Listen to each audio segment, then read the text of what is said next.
Welcome back to the deep dive. Today we are doing something a little different. We are embarking on a journey into the absolute heart of India. And I don't just mean that geographically, though. Looking at the map, we are smack in the middle. Right in the center. We're talking about a dynasty that acted as the great bridge, the connectors, the glue that held the subcontinent together during a pivotal and honestly a pretty chaotic time in history. It's a fascinating topic because it really challenges the usual narrative. It does. Often when people look at Indian history, the spotlight shines very brightly on the north, the Mauryas, the Gupta. Or it swings way down to the deep south. Or it swings down to the deep south with the Cholas and Pandyas. Yeah, exactly. But today, we're looking at the middle, the Deccan. Exactly. We are diving into the world of the Satavahanas. And if you're listening to this and thinking, Sata who? Don't worry. You are not alone. It's a common reaction. Yep. They don't always get the headline billing in the history books that the Mauryans do. But by the end of this, I think you're going to realize that a lot of what we consider Indian culture today, from the way villages are managed to the gods that are worshipped and even the way land is owned, has roots right here. We're talking about a dynasty that rose in the vacuum left by the Mauryans in the 1st century BC. And just define the culture of central India for centuries. For centuries. Precisely. Right. They're often called the Bridge of the Deccan.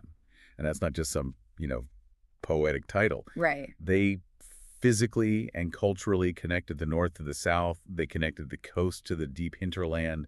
And in many ways, they connected the ancient Vedic past to the feudal future of India. And they did it all with a very unique style. I mean, we've got kings naming themselves after their mothers, which is something we definitely need to unpack. Oh, absolutely. We've got an economy running on lead coins, which just sounds incredibly heavy to carry around. Imagine the pockets. And we've got water engineering that would impress a modern civil engineer. The water engineering is actually one of my favorite parts of this deep dive. It shows a level of sort of technical sophistication that is often overlooked because we get so distracted by the beautiful art. We will definitely get to the plumbing and the lead pockets.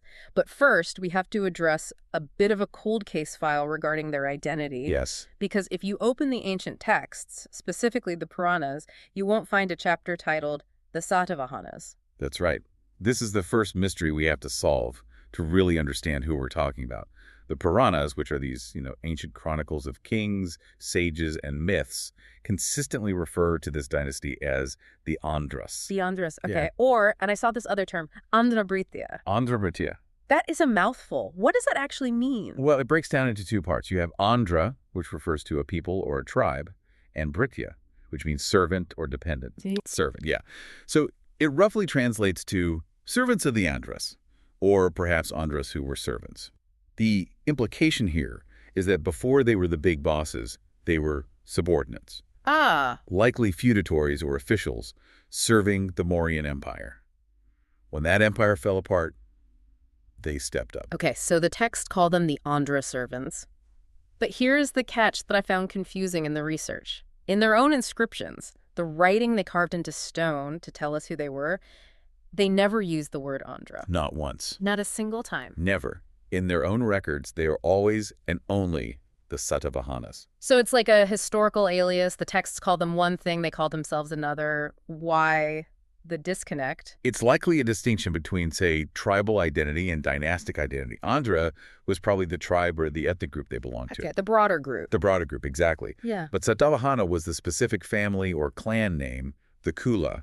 It's similar to how a ruler might be of the Scottish people, but belongs specifically to the House of Stuart. I see. The Puranas, writing from a distance or perhaps later, were interested in the people, the tribe. The kings, writing in real time, were interested in their specific lineage, their brand. That makes sense. It's a branding issue. But it also plays into the geography, right? Because when we hear Andhra today, we think of the modern state of Andhra Pradesh on the East Coast. Right, on the Bay of Bengal. But looking at the map of where their earliest stuff was found, they didn't start there. No, they were incredibly mobile. And we need to orient our listeners here. When we say the Deccan, or the Satavahana Empire, we're talking about a massive swath of land. At their peak, they controlled modern-day Andhra Pradesh, yes, but also Maharashtra, Karnataka, Telangana, and parts of Madhya Pradesh. So pretty much the entire waistline of India. Exactly. And the interesting thing about their origins is the debate on where they actually started. The sources suggest a migration. They likely started in the Telangana area. Okay, so central Deccan. Right. But then early on, there's a distinct shift westward. They moved towards the Godavari Basin in Maharashtra. They established their capital at Pradesthana. Which is modern Python. Modern Pathan, that's the one. Famous for its saris today, right? Indeed, the Pathani sari. That region has a very long memory of high-quality craftsmanship. So they move west to Python, consolidate power there, and then later in their history, they expand back eastwards to control coastal Andhra. So it's like a pendulum. It's like a pendulum swing across the peninsula. They start in the middle, go west, then grab the east. They really were spanning the whole width of the continent. Which is why the bridge metaphor is so perfect. They controlled the trade routes that ran from the Arabian Sea in the west to the Bay of Bengal in the east. If you wanted to move goods across India, you had to go through them. You had to pay their toll. You had to pay their toll. Okay, let's look at the timeline. When is this happening? Because context is everything. We're looking at the 1st century BC. The great Mauryan Empire, that massive blue blob you see in historical maps, has collapsed. It's gone. A power vacuum. A huge power vacuum. The political landscape is fractured. In the north, you had the Kaunava dynasty, but they were weak, kind of a placeholder. Yeah. Satavahanas seized that moment. The sources tell us they defeated the canvas and established their power in central India, specifically North Maharashtra and the upper Godavari Valley. Carpe diem. Seize the day, or seize the Deccan in this case. So, who kicked this all off? Who is the George Washington of the Satavahanas? That would be a man named Simuka. Simuka. Short, simple name for a guy starting an empire. He's the founder. The sources list him as the starter of the lineage. He's the one who rallied the tribe, perhaps the Andhras, and established the Satavahana dynasty as a sovereign power. But while Simuka lit the spark, it was the later rulers who really turned it into a roaring fire. Right, and one of the first big names that pops up after Simuka is Satakarni Thirst. Yes, Satakarni III is crucial. If Simuka laid the foundation, Satakarni I built the walls. And the fascinating thing is that we know about him largely thanks to his wife. Queen Naganika. I love this part. Usually ancient history is written by the guys, for the guys. But here we have a queen eulogizing her husband. It's the Nanagat inscription. It's found in a mountain pass in the Western Ghats. Queen Naganika commissioned it, and she doesn't hold back in praising her husband's achievements. But significantly, she describes the rituals they performed. The big Vedic sacrifices. The biggest. The Ashvamedha, the horse sacrifice, and the Rajasuya. Now, for those who might not know, performing an Ashvamedha wasn't just a religious act. It wasn't just about praying for good weather. It was a massive political statement, wasn't it? Oh, absolutely. It was a claim to imperial sovereignty. You release a consecrated horse to roam free for a year, followed by your army. Okay. Any territory that horse enters, you claim as yours. If a local ruler stops the horse, he's challenging you and you go to war. If he lets it pass, he's submitting. So it's a very aggressive form of map making. It is. By performing this, Satakarni I was shouting to the world, we are not just a local tribe anymore. We are high-status Vedic monarchs. It was about legitimacy. It was about getting everyone to accept their new status. Asserting their place in the big leagues. If my horse walks on your lawn, it's my lawn. But it wasn't all smooth sailing, was it? I recall reading that they hit a bit of a dark age after these early successes. They did. The Deccan is a tough neighborhood. It always has been. They faced invasions, particularly from the Shakas. The Scythians? The Scythians, yes, who were pushing in from the northwest. The Satavahanas lost territory. They were pushed into a corner for a while. They needed a comeback kid. And that brings us to section 2 of our deep dive. The hero segment. The man, the myth, the legend. Gautamiputra Satakarni. Gautamiputra Satakarni. He ruled from roughly 106 to 130 AD. He is, without a doubt, the superstar of the dynasty. His name literally means Satakarni, son of Gautami. We'll get into the naming thing later, but just the sound of it implies a certain gravity. He is often described as the restorer of the Satavahana glory. He inherited a kingdom that was under threat, and he went on the offensive. His greatest achievement was his victory over the Shaka ruler, Nahapana. This wasn't just a skirmish, right? This was a total domination. It appears so. And we have the most incredible piece of physical evidence to prove it. It's not just a text saying, I won. It's the coins. This is one of my favorite historical flexes. Break it down for us. What did he do with the coins? So archaeologists found a large hoard of coins in a place called Jogolthembi. Thousands of them. These coins originally belonged to Nahapana, the Shaka ruler. They were his currency. Okay. But they had been physically altered. Gautamiputra Satakarni collected his enemy's currency and restruck it. He stamped his own royal insignia, his own branding right over Nahapana's face. That is cold. It's like a corporate takeover where you don't just buy the company. You spray paint your logo over their sign. Well, the employees are still watching. Exactly. It sends a very clear, very visceral message to the population. The money in your pocket used to belong to Nahapana. Now it and you belong to me. It's total erasure of the previous authority. Every single transaction becomes a reminder. Every time someone bought a bag of rice, they were reminded of who won the war. And his mother, Gautami Balashri, made sure no one forgot it either. Yes, the Nashik inscription.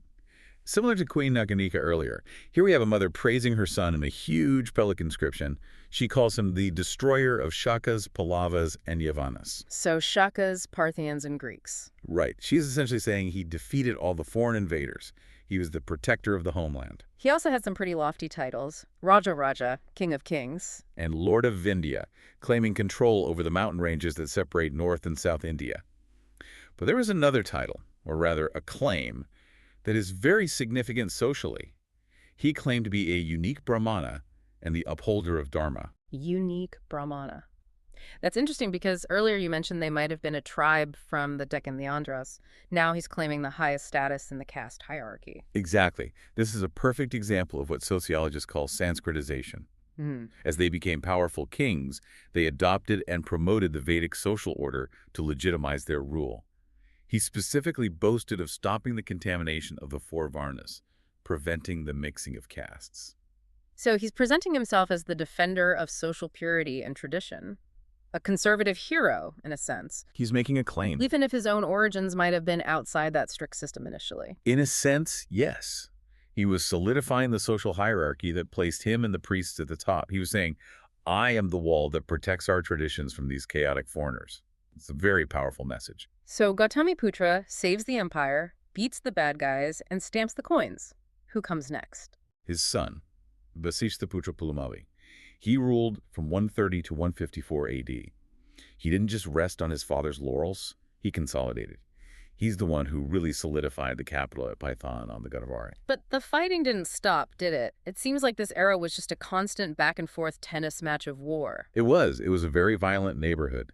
We have the Girnar inscription, which mentions that Vasishthaputra Pulamavi was defeated by the western Kashapa ruler Rudradaman III. Ouch. So the Shakas struck back. They did. Rudradaman was a powerful ruler himself, but the inscription has a fascinating line. It says Rudradaman defeated him twice, but did not destroy him on account of the nearness of their connection.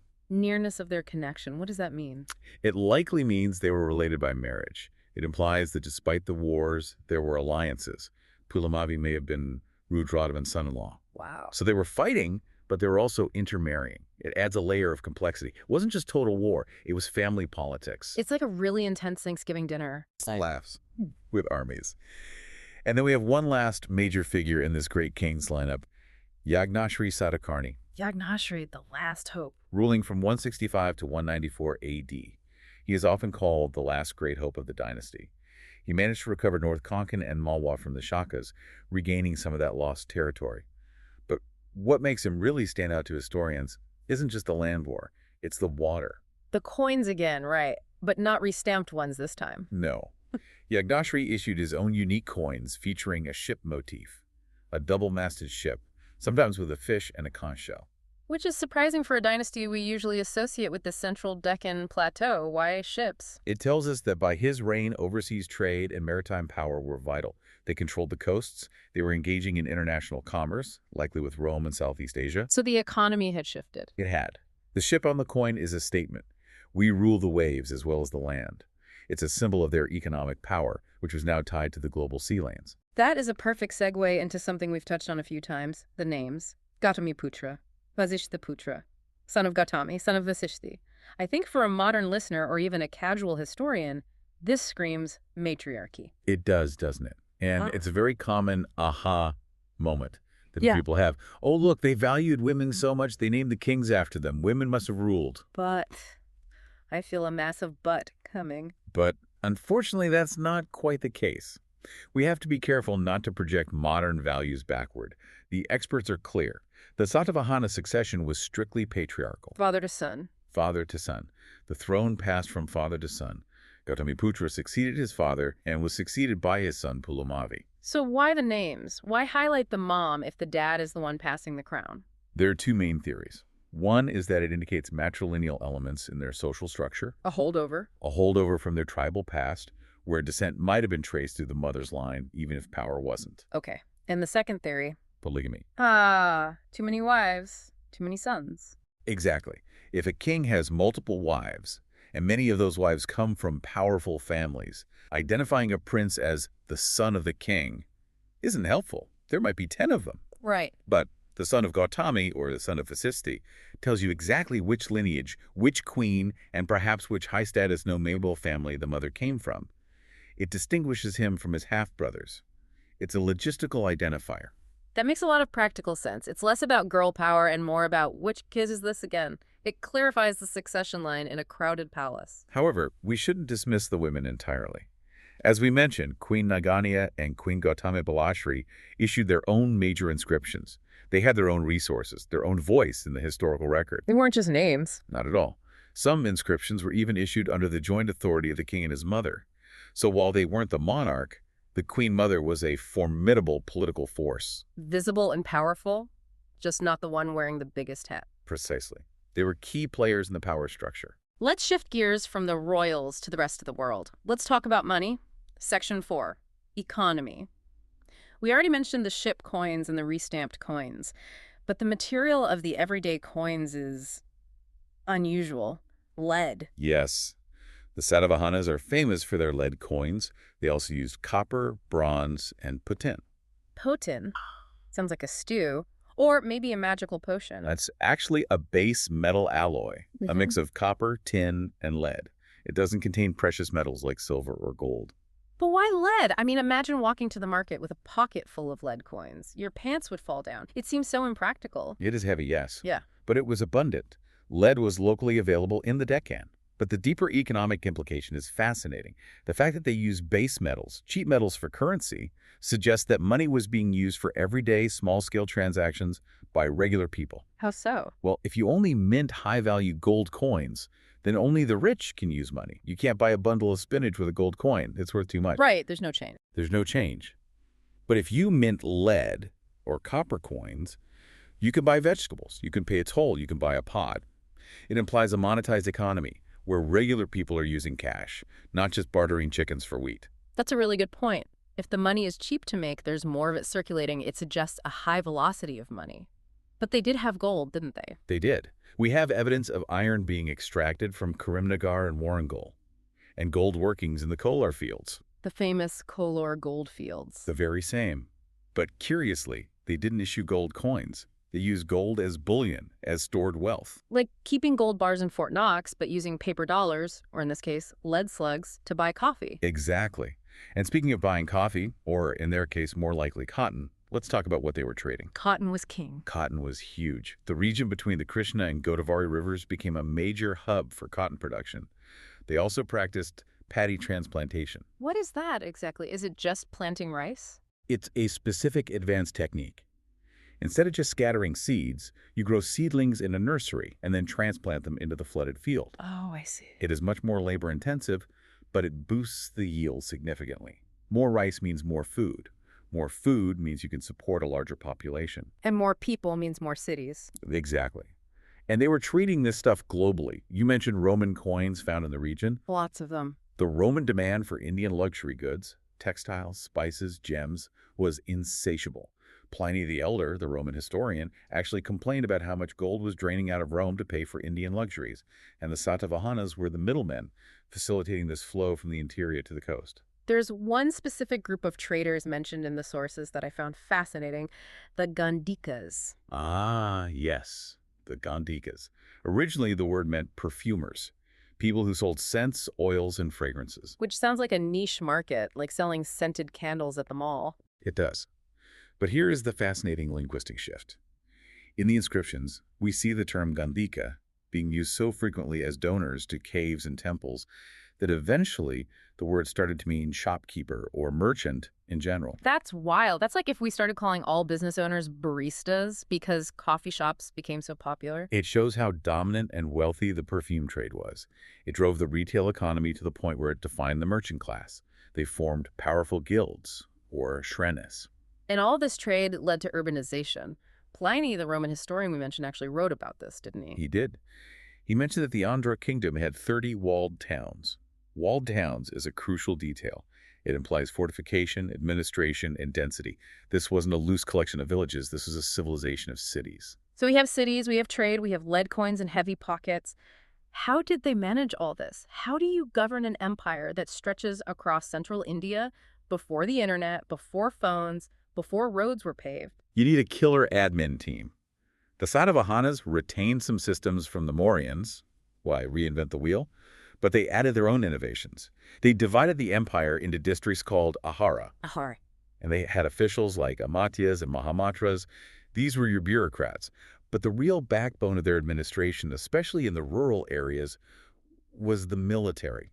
The Gautamiputra. The Gautamiputra. This was a head of a military regiment, essentially a captain or commander, who was given administrative control over a rural area. So martial law. In a way, yes. It suggests that the administration was somewhat militarized. The lines between civilian government and army camp were blurry. In fact, terms like Kataka and Skandavara originally meant military camps, but they came to denote administrative centers. That's a great insight. It's like wherever the king and his army pitched their tents, that was the capital for the week. Exactly. The government was mobile. It had to be, to police such a diverse and rugged landscape. If there's a rebellion in the hills, the government goes to the hills. But there is one administrative innovation that had even longer-lasting consequences than the mobile camps: the land grants. The outline calls this a crucial topic, the seeds of feudalism. This feels like the heavy intellectual lifting of the episode. It is pivotal. The Satavahanas appear to be the first major dynasty to make a regular practice of granting tax-free land to Brahmanas and Buddhist monks. Okay, let's unpack this carefully. The king gives a village to a priest and says, you own this now and you don't have to pay me taxes. Right, and not just taxes. The inscriptions mention they are also exempt from interference by royal soldiers or officials. The Dun has total control. Wow. On the surface, it's a pious act, supporting religion, gaining good karma. But economically and politically, it changes everything. You are creating a class of people who own land but do not cultivate it, religious landlords. The peasants living there now answer to the Brahmin or the monk, not directly to the king's tax collector. It creates a layer of intermediaries. It creates hierarchy independency. And the expert insight here is that this is the beginning of Indian feudalism. Many historians argue, yes, it decentralized power. Over centuries, these land grant holders became powerful local lords in their own right. It stabilized society in the short term. How so? By using Brahmins to enforce the Varna system and maintain order in the villages. But it fundamentally altered the structure of land ownership in India forever. It's amazing how a decision to get some good karma by donating a village can reshape a civilization's economy for 1,000 years. Unintended consequences of history.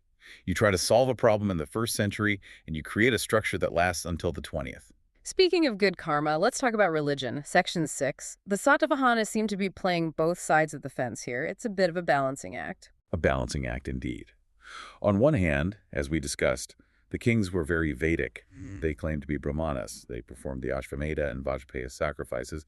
They worshipped Krishna and Vasudeva. Very Hindu, very orthodox.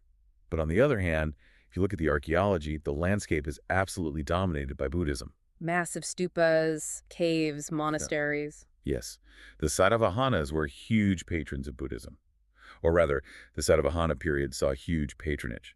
The kings gave grants, but so did the merchants, the artisans, the Gandhika, as we talked about. Why the split? Why would a Vedic king support Buddhist monks? Or allow his economy to be run by them? Pragmatism. Buddhism was very popular among the trading classes. The ethos of Buddhism, rejecting caste rigidity, emphasizing merit, appealed to merchants and artisans who were making money but might be lower in the ritual hierarchy of Brahmanism. Ah, so it was the trader's religion of choice. It was. By supporting Buddhism, the king keeps the wealthy merchant class happy. And the merchants have the money. Exactly. And the merchants, in turn, fund the stupas. It's a symbiotic relationship. The king provides the stability, the merchants make the money, and the monks build the monuments. And the result is some of the most stunning architecture in India. We have Amaravati and Nagarjunakonda. The Amaravati stupa is a masterpiece. Its reconstruction began in the 2nd century AD under the Satavahanas. It was massive, covered in beautiful, narrative limestone reliefs telling stories from the Buddha's life. And it wasn't just in their core territory. No, we can't forget they even repaired the Sanchi stupa in the north. King Satakarni II is mentioned on the gateway there. That shows their reach. Sanchi is pretty far north. It confirms their influence extended well into central India. They were maintaining religious sites hundreds of miles from their capital. Now let's move from the stupas to the caves, so section 7, architecture and engineering. The rock-cut caves, the Western Ghats are full of them. Karl, Basha, Nasik, these are chaityas. Which are the shrines. The shrines, the prayer halls, and viharas. The monasteries where the monks lived. Right, and they are carved directly into solid basalt rock. It's impressive enough to carve a cathedral out of a mountain, but what really blew my mind in the notes was the engineering at Nasik. We're talking about water filtration. This is the deep dive detail I promised earlier. Imagine you are a monk living in a cave on a cliff face. You need water. You can collect rainwater during the monsoon, sure. But how do you keep it clean? How do you store it for the dry season without it becoming a cesspool? You can't exactly order a filter online. No. So the Satavahana engineers carved cisterns water tanks into the rock. But they didn't just make a hole. They carved integrated filtration channels. They created sediment traps where the dirt and silt would settle to the bottom. Okay. Then they cut graded sluices angled channels so that only the clean overflow water from the top would move into the main drinking tank. That is incredible. They understood hydrology, gravity flow, and water purity 2,000 years ago, and they built it into the stone. It's rare to see such functional civic engineering combined with religious architecture. It shows a very high level of technical skill. They weren't just artists, they were engineers. Moving from the technical to the artistic, let's talk about language and literature, section 8. The language of the people. While the priests used Sanskrit for the rituals, the Satavahanas used Prakrit as their official language. Their inscriptions are in Prakrit, written in the Brahmi script. Why Prakrit? Was it just easier? It was the vernacular, the common tongue. By using it for official records, they were making their rule accessible. It wasn't an elite language hidden behind a priestly class. It was the language of the street. And we have a king who is also a poet, King Hala. King Hala is a fascinating figure. He ruled in the 1st century A.D. He compiled the Gaha Satasai or Gatha Saptashati. It's a collection of 700 poems. And these aren't hymns to gods or war songs about smashing the shakas, right? No, they are love poems. They are about rural life, nature, romance, village squabbles. They describe the feelings of a traveler missing his wife or a secret meeting in the fields. It's incredibly human. It reminds me of the Sangam poetry from the Tamil South. The themes are very similar. It shows the soft power of the dynasty. A king who isn't just a conqueror, but a curator of folk culture. It gives us a window into the hearts of the people, not just the minds of the politicians. We also have Kannada, who wrote the Brihat Katha. The great story. It was written in Paisachi, a dialect of Prakrit. Sadly, the original is lost, but it became the source material for huge story collections later, like the Kathasarat Sagra. It means the Satavahana era was a crucible for storytelling that influenced Indian literature for centuries. So we have a mobile empire, warrior poets, water-filtering monks, and lead coins. But all good things must come to an end. Section 9, decline and legacy. The decline sets in around the 3rd century A.D. Like many empires, it likely became too big to manage. The centralization broke down. The feudatories we talked about, the local lords. Exactly. Those Rajas and Mahabhojas, who were given land and power, started declaring independence. As the central kings became weaker, the provincial governors became stronger. The empire fractured. And who picked up the pieces? It split regionally. In the Andhra region, the Ikshvakus rose up. In the south and parts of Andhra, the Pallavas began their ascent. And in northern Karnataka, the Kadambas took over. It shattered into the regional identities we recognize today. Yes. But the Satavahana template remained. The administration, the land grants, the art styles, the successors adopted them. The Satavahanas vanished as a family, but their system survived. The hardware changed, but the software kept running. Before we wrap up, we should briefly mention the Hathagampa connection. Ah, yes. King Karavela of Kalinga, which is modern Odisha, his inscription at Hathagampa mentions military conflicts with the Satavahanas, specifically Satakarni I. And why is that important? It's important because it gives us an external cross-reference. It's another kingdom's record confirming the timeline and showing that the Satavahanas were constantly engaging with powerful neighbors on all sides. It reinforces that image of the battleground Deccan. They were never resting. Indeed. Constant pressure. So let's bring it all home. The outro. We started by calling them the Bridge of the Deccan. And I think they earned that title. They physically bridged the geography of North and South. They culturally bridged the gap between tribal society and the Varna system. Yeah. They economically bridged the interior farms with the international ports. They standardized administration across a huge, diverse area, and they laid the groundwork for the feudal land system that would define India for ages. It's a legacy of connection and structure. They took a chaotic map and drew lines on it that lasted. Now, for our final provocative thought, I've been thinking about the Gautamiputra system, placing military commanders in charge of villages, and the land grants to religious leaders. Oh, wow. We often think of tradition in India, like the caste system or the village hierarchy, as something that just is. Ancient, mystical, and unchanging. But looking at the Satavahanas, it feels like they engineered a lot of it. They deliberately placed the army in the village. They deliberately created a landlord class to stabilize rule. These weren't accidents. They were policy choices. That is a profound thought. How much of the social rigidity of later Indian history was actually a specific administrative choice made by a Satavahana king 2,000 years ago to solve a short-term problem? Exactly. Did they design the cage that society lived in for the next millennium just because it was the easiest way to collect taxes and keep the peace at the time? It's a question worth pondering. Decisions have long shadows. Sometimes a temporary fix becomes a permanent tradition. On that note, we'll leave you to think about it. And hey, if you have a minute, Google the ship coins of Yaghnashri. They are genuinely cool pieces of history. Thanks for listening to The Deep Dive. See you next time.